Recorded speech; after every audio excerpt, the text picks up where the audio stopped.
Um, it finished 0-0. Do you think that was a fair result, or are you actually a bit disappointed to be leaving Arsenal with only a point? Yeah, it's a good question. I'm never quite certain how to answer it, because I think we had to work very hard for that point that we got. It took a lot of very disciplined defending and a lot of running and energy that the players expended to get us where we were.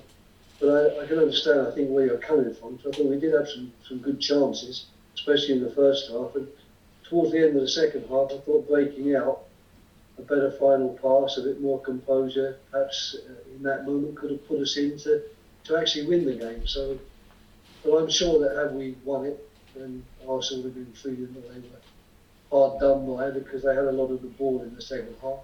But I thought we kept them at bay particularly well. I mean, what does this result do for you? Not just the result, but the performance that went with it. What does that do for you moving forwards? I'd like to think it would do a lot for us. I mean, obviously we've got a massive game coming up again down on Sunday in a couple of days' time, and that's going to be another very, very difficult ask for us to get ourselves back on track and give Man City some sort of game. But we know we're capable of it, which is good. So that's good for confidence. And we also know that we do have some points in the bag, so it's not like we're going up there frightened to death that if we lose it, we're going to be plunged into some sort of relegation battle.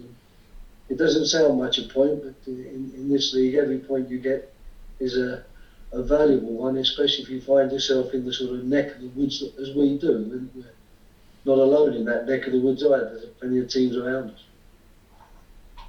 But finally, from me, just for the moment, I want to ask you about a joint statement issued by the Premier League, the Football Association, and the EFL this evening.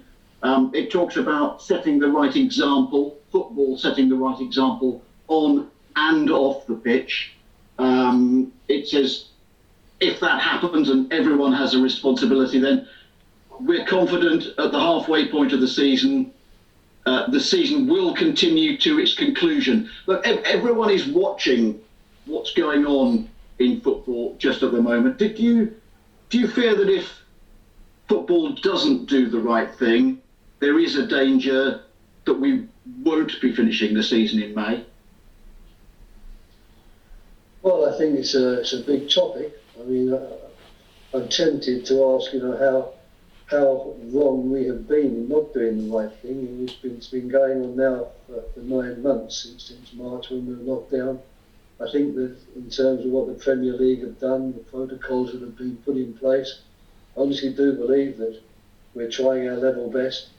There have been 1 or 2 mishaps, especially over the Christmas period, but I don't think that it's fair to suggest that suddenly football is running amok with people totally misbehaving and totally doing the wrong thing. And I think there's another element to be considered. When football was brought back, we knew that it wasn't going to be easy to bring it back and to keep ourselves safe and keep everybody else safe in this coronavirus period. But it was decided then that it would be a good thing if football comes back, and we made this effort because the suggestion was that people in the country wanted it, for people's entertainment and for their mental health issues. It was good to have football out there.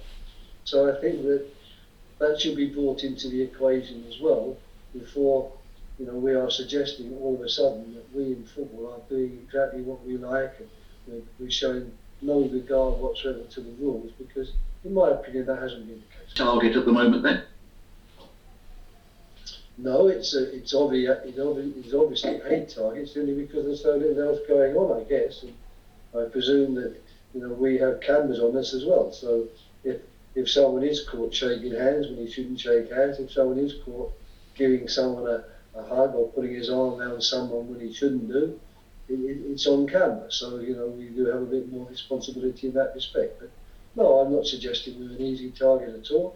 What I'm suggesting is that if football is to continue, people should sometimes at least give us some credit for the fact that we are trying very, very hard to follow the rules, and we understand the need to follow the rules. We understand when people step out of line and do something that they shouldn't do.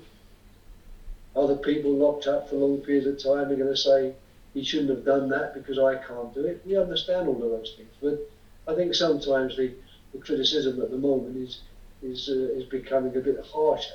But in my opinion, it needs to be.